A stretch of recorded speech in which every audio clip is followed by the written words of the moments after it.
Hello, students. The topic of this speech is Independence Day. Good morning to everyone. Happy Independence Day.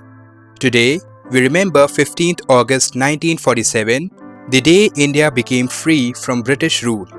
Our freedom fighters like Gandhi ji, Jawaharlal Nehru, Sardar Vallabhbhai Patel, and many more showed great bravery and love for our country. They fought without fear so we can live freely today. Now, India is one of the most powerful and respected nations in the world. We are doing great in space, sports, education, and technology.